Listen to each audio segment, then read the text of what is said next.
Assalamualaikum warahmatullahi wabarakatuh.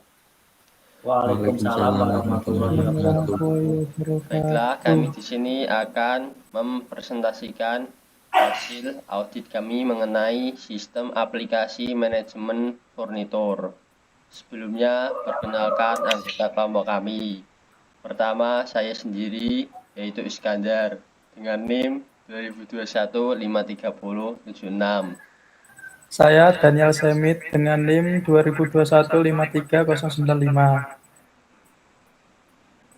Saya Wafid Bagus Pramono dengan NIM 2021-53101. Saya Muhammad Arjab Jatullah dengan NIM 2021-53103. Yang pertama adalah latar belakang. Sistem aplikasi manajemen barang ini dikembangkan untuk memudahkan pengguna dalam mengelola daftar barang yang tersedia dalam database, yang tujuannya untuk memberikan pemahaman yang jelas tentang sistem, alur, fungsi, dan pengujian dari aplikasi manajemen barang, serta memastikan kepatuhan terhadap kerangka kerja COBIT 2019. Untuk deskripsi sistemnya yaitu menyediakan tampilan daftar barang yang dapat diakses oleh pengguna untuk melakukan operasi tambah, hapus, dan edit barang. Pengguna diwajibkan melakukan proses registrasi, kemudian login.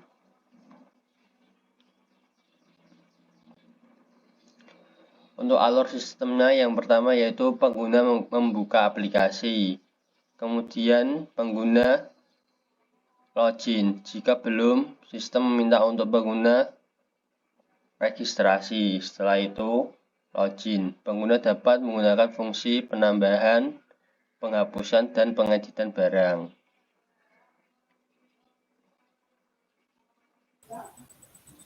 Selanjutnya yaitu fungsi utamanya. Yang pertama yaitu terdapat tampilan awal aplikasi di mana pengguna membuka aplikasi dan disambut dengan tampilan awal yang menampilkan daftar barang dari database. Yang kedua yaitu proses login. Pengguna mengklik opsi login yang terlihat pada tampilan awal. Aplikasi memunculkan formulir login yang meminta pengguna untuk memasukkan username atau alamat email dan password.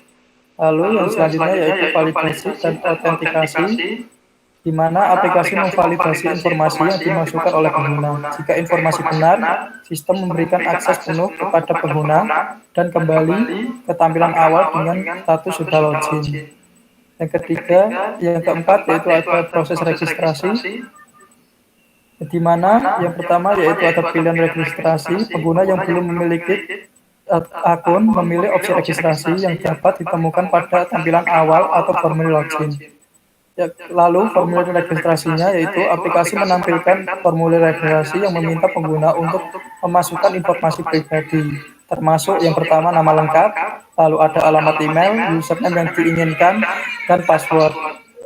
Lalu yang selanjutnya yaitu ada login berhasil. Login berhasil selanjutnya yaitu setelah login berhasil ada penambahan barang. Pengguna memiliki kemampuan untuk menambahkan barang baru ke dalam database. Lalu ada penghapusan barang di mana pengguna dapat menghapus barangnya, dan yang terakhir ada pengeditan barang. Pengguna dapat mengakses formulir pengeditan untuk memperbarui informasi barang yang sudah ada, seperti mengubah jumlah stok atau deskripsi. Selanjutnya, apa itu COVID 2019? Control Objective for Information and Related Technologies atau COVID-19 adalah kerangka kerja manajemen IT yang bisa membantu organisasi mampu mencapai tujuan dan menghadapi tantangan dalam transformasi digital. COVID 2019 berfokus pada prinsip-prinsip manajemen TI yang lebih luas dan menyediakan panduan yang lebih terinci dalam mengelola risiko dan mengoptimalkan nilai dari investasi TI.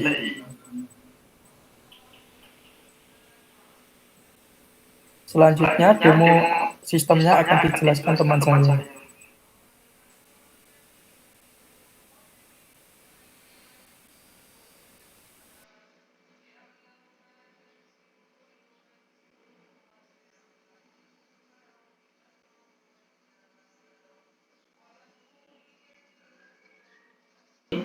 Baik, terima kasih. Jadi di sini saya akan melakukan demo aplikasi dari manajemen barang. Jadi aplikasi ini berbasis web. Di sini adalah tampilan utamanya. Jika pengguna belum melakukan login, pengguna hanya bisa melihat daftar barang yang terdapat pada database tanpa bisa melakukan penambahan, pengeditan, atau penghapusan. Jika pengguna ingin melakukan pengeditan, penambahan data, atau penghapusan, pengguna diwajibkan untuk melakukan registrasi atau login. Di sini terdapat menu registrasi dan login. Di menu registrasi, di sini pengguna diwajibkan untuk mengisi nama, email, password, dan konfirmasi password. Karena saya sudah melakukan registrasi, kita langsung saja lakukan login.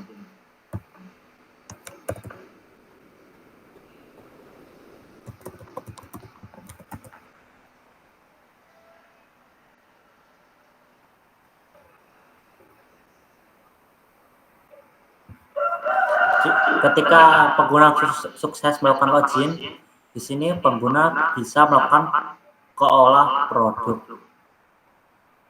Nah, di sini adalah tampilan jika pengguna sudah melakukan login. Pengguna dapat melakukan penambahan data, pengeditan data, atau penghapusan data. Jika ingin menambahkan data, pengguna bisa menekan tombol button yang terdapat pada paling atas. Misal kita akan menambahkan barang furnitur separah dengan ukuran 3 kali 3 meter dengan harga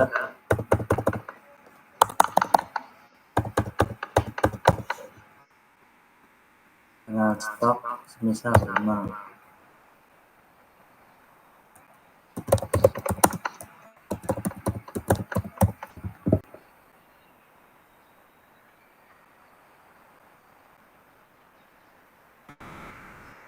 Barang otomatis akan tertambah di sini. Ada ID ke-9. Nah, di sini jika pengguna ingin melakukan edit data pada database, misal kita akan mengedit yang ini, ID ke-9, yaitu Gebyok Jepara dengan ukuran 3 kali 3 meter dengan stok 5. Kita edit pada bagian stoknya menjadi 4. Di sini akan otomatis berubah menjadi 4. Jika pengguna ingin melakukan aksi penghapusan data, tinggal klik pada button hapus ini. Dan ini ada tombol konfirmasi, kita hapus saja. Otomatis data tadi akan hilang. Baik, demikian untuk demo aplikasinya. Saya kembalikan ke moderator.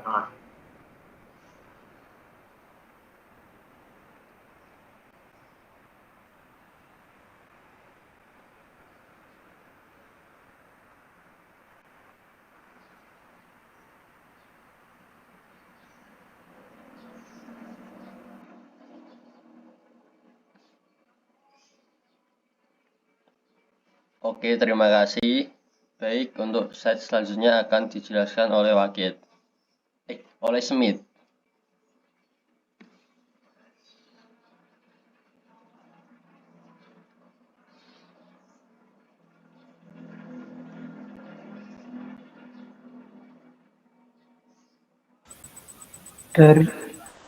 Dari demo sistem tadi mencakup kepatuhan COVID 2019 antara lain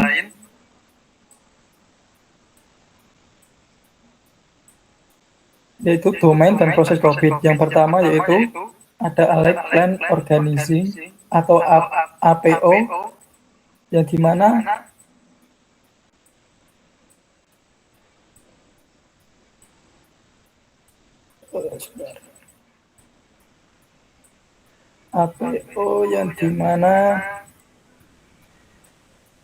yaitu dalam proses Define a Strategic IT Plan APO 0 APO 01, beberapa kebijakan keamanan tidak sepenuhnya terintegrasi ke dalam rencana IT strategis. Yang kedua yaitu ada Build, Acquire, Implement atau BAI, yaitu dalam proses manage solution, identification, and build BAI 03 ditemukan kekurangan kontrol keamanan dalam pengembangan pengembangan solusi. Yang ketiga yaitu ada Deliver Service Support atau DSS.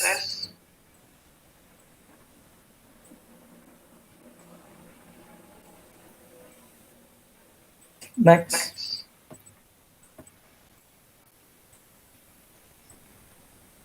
Lalu di sini ada tingkat kepatuhannya, dirancang dengan berpegang pada panduan kontrol dari COVID 2019, memastikan kepatuhan pada beberapa aspek kunci. Yang pertama yaitu keamanan, yaitu implementasi kontrol keamanan. Sistem ini mengintegrasikan kontrol keamanan yang ditentukan dalam COVID 2019, termasuk proses identifikasi dan mitigasi risiko keamanan, manajemen akses, enkripsi data, dan pemantauan keamanan.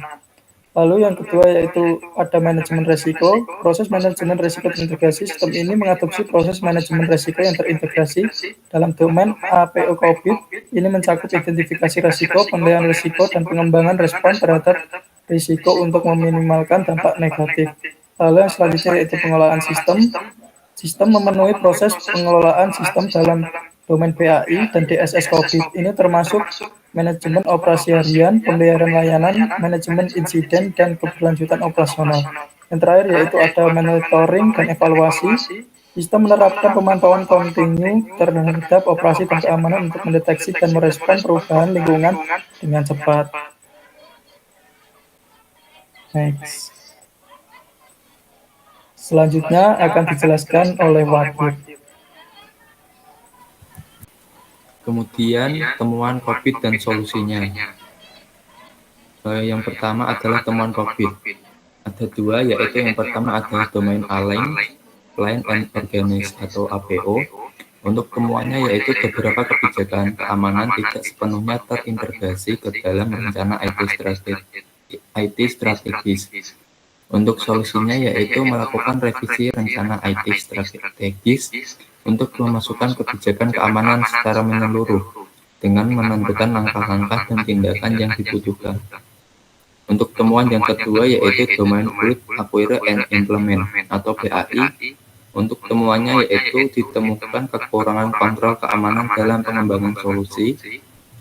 Untuk solusinya yaitu menambahkan langkah-langkah kontrol keamanan seperti analisis risiko, perangkat lunak, dan verifikasi keamanan kode selama proses pengembangan. Untuk solusi dan tindakan perbaikannya yaitu ada dua. Yang pertama adalah peningkatan kebijakan keamanan, yaitu menguatkan kebijakan keamanan dalam domain APO dengan mengadopsi praktik terbaik industri dan mengidentifikasi peran yang jelas pengelolaan kebijakan keamanan. Kemudian yang kedua adalah peningkatan pengembangan solusi, yaitu mengintegrasikan penilaian risiko keamanan sebagai bagian internal dari proses pengembangan solusi, yaitu melibatkan ahli keamanan dan perangkat lunak untuk mengevaluasi dan mengamankan solusi yang dikembangkan.